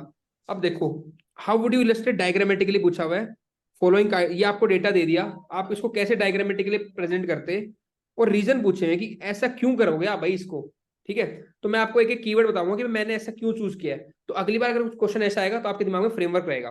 पहले पूछा एवरेज यील्ड पर एकड़ of rice in India for the last 10 years, भाई इतना दे दिया उन्होंने, तो हमें क्या करना था, लास्ट 10 ईयर 11-12 लेके भाई इतने इतनी यील्ड एक अज्यूम डेटा किया, हमने बना दिया। अब देखो इसमें हम कौन सा डायग्राम यूज करेंगे, हम यूज करेंगे लाइन चार्ट। क्योंकि आप देखो इकोनॉमिक सर्वे देखते हो आप, जब वो 10-12 साल का देता है ना, तो ऐसे लाइन चार्ट यूज करेगा वो, है ना। करने को तो आप कुछ भी यूज कर सकते हो, लेकिन ये वाला रहेगा आपके लिए 10 साल का डेटा ऑब्जर्व करना इजी रहेगा। ओवर द टाइम आप देख लोगे, अच्छा 2011 में था, 12 में था, तो कम बढ़ रहा है, कम हो रहा है, बढ़ रहा है, ऐसे ऑब्जर्व करना इजी रहता है, 10 साल का ट्रेंड देखते हो। तो इसलिए मैं लाइन वाला यूज करूंगा। और दूसरा क्यों यूज करूंगा, क्योंकि ये सिंगल कैटेगरी है राइस, तो एक के बारे में पूछा है तो लाइन विल बी इजी। अगर दो आगे दिखाऊंगा, अगर अलग अलग कैटेगरी होती, क्योंकि राइस सिंगल है तो इतना प्राइस फ्लक्चुएट नहीं करेगा, यील्ड इतनी फ्लक्चुएट नहीं करेगी बहुत ज्यादा, तो इसलिए मैंने सिंगल लाइन से मेरे को समझ में आ जाएगा वो, ठीक है। एक सेकंड, ये हो गया आपका। The line chart is the most suitable choice. जब आप 4-5 देख लोगे ना तब आप समझ में आओगे, पहले क्वेश्चन पूरा समझना। For illustrating the average yield per yield of the rice last 10 year, this data typically shows a trend over time, पूरा टाइम दिखा देगा। द एक्स एक्सिस रिप्रेजेंट, ये लिखो, एक्स एक्सिस में हम दिखाएंगे ईयर, है ना, और वाई एक्सिस दिखाएगा कितनी यील्ड है। By connecting the data with lines you can visualise the trend and variation over the year, इसलिए मैंने यूज किया है, ठीक है ना। The line chart would connect the data point to show the yield trend over the 10, तो 10 साल के जो ट्रेंड है वो लाइन वाला अच्छे से प्रेजेंट करेगा, ठीक है। सेकंड है harvest price of the main crops in the year 20, second क्या देखो, अब ये क्या है, harvest price of the main crops. अब यहाँ पे फील्ड क्या अलग अलग है, ये तो केवल राइस थी, तो राइस की ईल्ड तो इतनी वेरी नहीं करेगी, लेकिन क्रॉप्स का कर सकता है। कॉटन के प्राइस कुछ और है, राइस का कुछ और है, सीरियल का कुछ और है, ठीक है ना, व्हीट का तो कुछ और है, तो ये वेरी कर सकता है। तो इसको मैं लाइन में भी दिखा सकता हूँ, लेकिन इसके लिए बेटर क्या है आपका बार ग्राफ, तो मैंने इसमें क्या यूज किया, बार ग्राफ अलग से दिख जाएगा। अच्छा 50 दिख रहा है भैया वेरी, ठीक है। तो जब फील्ड, अब एक दिमाग में लगा लो, फील्ड अगर सेम सी चल रही है तो ट्रेंड दिखाना 10 साल का, तो कर दो लाइन वाला। जब अलग अलग आ रहा है तो अलग अलग फील्ड है, यानी कि कॉटन भी है, पैडी अलग अलग हो गया ना सारा, तो उसमें अपना बार ग्राफ यूज करो। लाइन भी कर सकते हैं लेकिन बेटर ही रहेगा। अब bar chart is suitable for एक मिनट कंपेयरिंग डिफरेंट कैटेगरीज, तो डिफरेंट कैटेगरीज को कंपेयर करना इजी हो रहा है हमारे इसके through. In this case different crop varieties in a single year. पहले पूरा कराता हूँ फिर आपको होलिस्टिक समझ में आएगा, ठीक है। 500 पार्ट करने का, एक सेकेंड में बैटरी चेक कर लेता हूँ, ठीक है। चलो इसमें बता दो एक्स एक्सिस क्या कर रही है, वाई कर रही है, ठीक है। Each is represented by the separate bar, हर एक को सेपरेट बार से कर दिया, which is easy to compare. इससे डिफरेंट क्रॉप्स को कंपेयर करना इजी रहेगा, इसलिए मैंने बार डायग्राम यूज किया इसमें। The bar chart would have bars of different length for each crop representing their different respective price, तो different length से मैं compare कर पाऊंगा easily। The number of death in road accident in a city for each month of last 2 years, अब यहाँ पे 2 साल की पूछा हुआ है, तो सोचो मेरे को 2 चाहिए होंगे, है ना, हर महीने के 2 चाहिए होंगे, तो इसमें क्या होगा, मैं डबल वाला या तो डबल बार चार्ट या डबल डॉट लाइन। तो देखो एक मैंने ले लिया आपका 2022 का, एक मैंने लिया 2021 का, तो क्योंकि जब 2 साल की बात हो जाती है कंपेयर करना तो डबल वाला चलेगा आपका। तो 2022 का और 2021 का, क्योंकि वहां पे कलर अगर अलग नहीं है तो आप ऐसे यूज कर लो और ऐसे यूज कर लो, 2 चीज यूज कर लो, ठीक है ना। एक को ऐसे बना देना, एक को ऐसे बना देना, खत्म काम।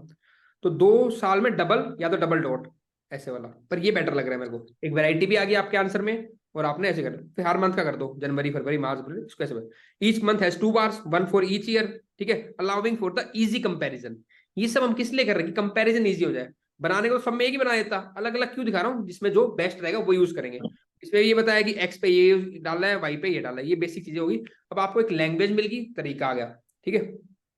नेक्स्ट है आपका डी ई 5 है इसमें, ठीक है ना। तो देखो 2-2 नंबर क्या है, ऐसे कुछ भी नहीं है ना। The proportion of the time spend in a college on each subject, अब टाइम स्पेंड है इस पे इतना किया, इसे हम देखते हैं, ऐसा हम किस बनाते हैं, पाई चार्ट में। अब pie chart is ideal for listing proportion of time, जब भी प्रपोर्शन हो ना, भाई लैंड यूज इतना इसमें गया, इतना इसमें गया, इतना, इससे तारीख जब दिखानी हो, इससे किसी एक पर्टिकुलर, एक हमारे पास मान लो 24 आवर्स है या 100% है, ऐसी कोई चीज आती है तो उसको हम क्या करेंगे, उसको डिवाइड करना हो तो पाई चार्ट यूज करते हैं। Each subject is represented by a slice of pie chart. The size of each slice indicates the proportion of time dedicated to each subject. एक दे दो, अपना बना लो डायग्राम, उसके हिसाब से प्लॉट कर देना। The pie chart would have slices of different sizes. पता चल जाएगा कोई बड़ा है तो ज्यादा टाइम लगेगा, कम है छोटा लगेगा, ठीक है। Number of children per family in a large town. यहाँ पे हम क्या यूज करेंगे, histogram. Histogram is an appropriate choice for visualising distribution of data such as number of children. भाई इसमें इतने, ठीक है ना, नंबर ऑफ चिल्ड्रन कितने हैं, ये नंबर हो गया आपका, और नंबर ऑफ फैमिलीज, एक फैमिली में कितने चिल्ड्रन है, ठीक है। तो एक चिल्ड्रन वाली कितनी फैमिली है, 2 चिल्ड्रन वाली कितनी फैमिली है, 3 वाली कितनी है, ये हो गया, ठीक है। The X axis represent the number of children, ये नंबर ऑफ चिल्ड्रन हो गए, and the Y represent the frequency count of family into each bit. तो ये हिस्टोग्राम से प्रेजेंट कर सकते थे ताकि दिख जाए भाई इस फैमिली। अब देखते हैं मेरे को समझ में आ रहा है चीज। अब इसमें कॉमन लाइन ये आ रही है कि भाई ठीक है, मैंने ये डायग्राम इसलिए चूज किया है क्योंकि it is easy to compare and represent, ये डाल सकते हो आप बस, ठीक है। अब आप अपने क्वेश्चंस जो भी है ले लो, फिर मैं जो कुछ रिमेनिंग बचे वो कर लूंगा, बाकी मैंने आपको मेजर चीजें समझा दी है। मैं एक बार इसको चार्जिंग में लगाया, हाँ पूछो, आप कोई दिक्कत नहीं है, किसी को क्वेश्चन है तो पूछ सकते हैं। सर हाँ सर जैसे ये 2-2 नंबर का क्वेश्चन, 2-2 नंबर का हर एक पार्ट है, तो इसमें we have to focus on drawing the diagram या बताना है, मतलब ये तो स्टैटिस्टिक्स का क्वेश्चन हुआ ना उस हिसाब से। देखो एचसीएस में ना हर बार अलग अलग क्वेश्चन आ रहे हैं चीजों को ना, स्टैट्स के, कोई ट्रेंड फॉलो नहीं कर रहा है, कभी कुछ आ रहा है कभी कुछ आ रहा है, तो हम ये नहीं कह सकते ये स्टैट्स का है ना, है तो स्टैट्स का ही, लेकिन ये मोस्टली मेरे को जहां तक समझ में आ रहा है इन्फ्रेंस बेस्ड ज्यादा है, ये चीजें हम बेसिक पढ़ते ही हैं। हाँ जी हाँ जी। सर हाँ बताओ। ये इन क्वेश्चन से नहीं पूछना सर, अलग कुछ पूछना था। एक सेकंड रुक जाओ, फिर एक बार, एक सेकंड, और कुछ अगर क्वेश्चन में डाउट है, मेरे को लग रहा है कोई डिफिकल्ट क्वेश्चन में, अगर उसको टैकल कर लेता हूँ, फिर आपके पर्सनल डाउट, ठीक है ना। Do you think India will meet, हाँ ये देखते हैं जरा, ऐसे क्वेश्चन आता है आपकी व्यू पूछते हैं, do you think India will meet 50% of it, PDF में प्रोवाइड करा दूंगा, आंसर सब मिल जाएंगे, कोई दिक्कत है वैसे पूछ लेना। मैं एक आइडिया देना चाह रहा था आपको कैसे पढ़ाई करनी है और कैसे आपको मार्क्स मैक्सिमाइज करने हैं अपने। 50% of his energy needs, again answer, मेरे लेक्चर कितने सुन लो, किसी के सुन लो, मॉडल आंसर पढ़ लो, कोई फायदा नहीं है जब तक आप क्या नहीं करोगे, आंसर राइटिंग। मतलब मेरा मानना है अगर किसी को आईएएस बनना है, किसी को प्रॉपर एचसीएस बनना है, आरएस बनना है, तो ये मस्त है, मतलब यही है एक गेम। सबसे ज्यादा मार्क्स आपके मेंस के होते हैं, जो बच्चा इस पे कमांड कर गया ना मतलब मैंने बनते ही देखे, लगातार वो बनते ही बनते फिर उनके चांस, है ना। बाकी पढ़ लो, टाइम वेस्ट कर लो, घूम लो, फिर लो, बहुत सारा पढ़ लो, लिखो मत, तब भी नहीं होगा सिलेक्शन। कई होते हैं 12-12 घंटे, 14-14 घंटे पढ़ते हैं, बहुत होते हैं, पर वो लिखते नहीं है, तो उनके सिलेक्शन मैंने तो रेयर है। देखो कुछ गिफ्टेड होते हैं, वो बात अलग है, लेकिन जो एक जनरल मैं अप्रोच देख रहा हूँ ना, वो यही है, जो लिखेगा वो बनेगा, इतना ही काम है, सिंपल है। मैं नहीं कह रहा मेरे पास कहीं भी लिखो, लिखो। आप सोचो यार, आपने कोई चीज पे काम किया, लिखा है, आपका दिमाग फास्ट कितना चलने लग जाए काम करना, वही तो लिख के आना फाइनली आपको। उससे आपके मॉडल आंसर से आपके कंटेंट रेडी हो गया, लिखने से आपकी अप्रोच सेट होगी, और लिखना finally end of the day, गलतियां दूर होगी, स्ट्रक्चरिंग आ गई, डायग्राम बैठ गया, डेटा आ गया, कितने फायदे लिखने के। ठीक है, चलो आओ। हाँ भाई, इंडिया कर सकती है मीट, हम पहले कहेंगे मीट कर सकती है, क्योंकि हम ये काम कर रहे हैं, लेकिन फिर भी कुछ चैलेंज है, ये अप्रोच आनी चाहिए। और शुरू में इंट्रोडक्शन बता दो, ये डेटा हमने इतना सेट कर रखा है टारगेट। अब ये लिखा होगा, देखो इसने इंडिया इज प्रपोज, ये प्रपोज कर रहा है पंचामृत, और ये डायग्राम, ये डेटा दे दिया, ये इसने लिखा हुआ है। ठीक है, तो ये अप्रोच ऐसी चलती है, जो टॉपर सोचता है या जो मॉडल आंसर होता है। फिर हाँ, हम कर सकते हैं 50%, क्योंकि हम ये काम कर रहे हैं, रिन्यूएबल पे काम बढ़ा रहे हैं, कैपेसिटी, पॉलिसी, एनवायरमेंट हमारा सपोर्टिव है इस चीज को लेके। ठीक है, रिन्यूएबल एनर्जी की कॉस्ट बढ़ रही है, तो लोग और इसको यूज करेंगे। रिलायंस को सॉरी कोल के ऊपर हमारा रिलायंस कम कर रहे हैं, इसलिए हम ये टारगेट अचीव कर लेंगे, लेकिन फिर भी कुछ चैलेंजेस हैं। उसमें क्या आएगा सोच के देखो, इंफ्रास्ट्रक्चर, इन्वेस्टमेंट, फाइनेंस, एडोप्टेबिलिटी, ये सब चैलेंज आएंगे। पॉलिसी में और थोड़ी कोई, ठीक है, ये कॉस्ट रिडक्शन, लैंड के लिए, क्योंकि बड़े बड़े जो लगते हैं, मान लो विंड फार्म और ये, तो लैंड एक्वायर भी करनी पड़ती है। ठीक है, वेरिएबल है, इंटरमीडिएट नेचर, एक लोगों को ट्रस्ट भी नहीं, एक वेरिएबल नेचर है, सूरज आएगा तभी वो सोलर यूज करेंगे, तो वेरिएबल एंड विंड आएगी तो विंड एनर्जी होगी, तो वेरिएबल एंड इंटरमिनेंट नेचर, ये इसका एक बेसिक है चैलेंजेस। ठीक है, पर इनको दूर करने के लिए फिर भी गवर्नमेंट कर रही है, हार नहीं मान रहे हम, ये स्ट्रक्चर होता तरीका, हाँ भाई यस अचीव करेंगे, लेकिन कुछ चैलेंजेस है, लेकिन इन चैलेंजेस को दूर करने के लिए भी गवर्नमेंट कर रही है, ऐसे स्ट्रक्चर चलेगा। ठीक है, गवर्नमेंट ये इनिशिएटिव लिया, national solar mission, wind mission, solar light, ये डेटा, ये कंटेंट आपका काम करेगा, ये जरूरी नहीं है पिछली बार क्वेश्चन आ गया इसको आप मतलब रट लो, या कोई भी मॉडल आंसर देता हूँ, या उन चीजों को याद कर लो, उनको मल्टीपल जगह यूज करो आप, सोर्स लिमिटेड हो, उनको मल्टीपल, कि अब कभी भी रिन्यूएबल एनर्जी का क्वेश्चन आ गया, इनमें से आप काफी चीजें वापस यूज कर लोगे, और रिन्यूएबल एनर्जी का हर साल क्वेश्चन आता ही आता है। ठीक है, आरपीओ हो गया, ये सब बेसिक है, green energy corridor, solar park, कहीं भी यूज कर लेना इन चीजों को, आपको एक जगह मिल गया कंटेंट, बस रटना है अपने को, तो टॉपिक खत्म हो रहे सीधे आपके। ठीक है, सृष्टि पॉलिसी हो गया, there is need to strengthen policy record, एक वे फॉरवर्ड बता दो क्या करना चाहिए, ये हो गया एनर्जी का। हाँ, discuss the major stakes of India. ठीक है, अब देखो अगेन इंडिया के क्या स्टेक्स हैं, तो यहाँ पे आईआर का क्वेश्चन है, वही सब चीजें सोचनी है जो आईआर का फ्रेमवर्क था। दूसरा, डाइवर्सिटी लेके आनी आंसर में, हाँ भाई हमारे क्या क्या स्टेक्स हैं, किस किस से लेके, हमारे डिफेंस में, हमारे साइंस में, हमारे पीपल टू पीपल, हमारे एनर्जी में, हमारे फूड में।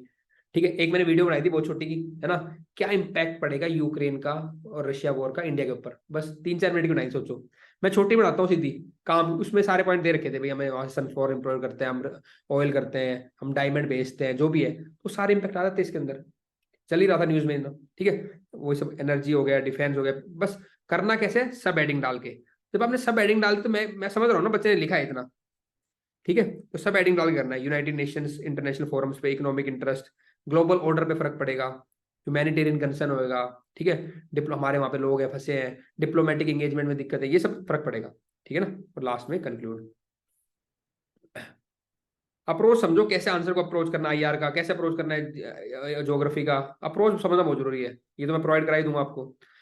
क्रिटिकली एनालाइज बेसिस, भाई किस बेसिस पे हम यूएन की मांग रहे हैं permanent seat, permanent of UN, तो बेसिस देखो, लार्जेस्ट डेमोक्रेसी है, पॉपुलेशन है, ठीक है, हमारा रोल ग्लोबल गवर्नेंस में, क्लाइमेट चेंज में कितना काम कर रहे हैं, डिजास्टर रिलीफ में हेल्प कर रहे हैं, ऑपरेशन दोस्त भी हमने लेके आए। ठीक है, ग्लोबल हेल्थ इनिशिएटिव को, वैक्सीन डेवलपमेंट देखो, आगे कोविड वैक्सीन का, वैक्सीन मैत्री आ गया, ये सब कॉमन पॉइंट है, इसलिए हमें चाहिए। ठीक है, लेकिन फिर भी क्या है, सर्टेन ऑब्स्टेकल्स है, नहीं तो मिल ही जाती, तो ये ऑब्स्टेकल है भाई, 4-5 ऑब्स्टेकल बता दो।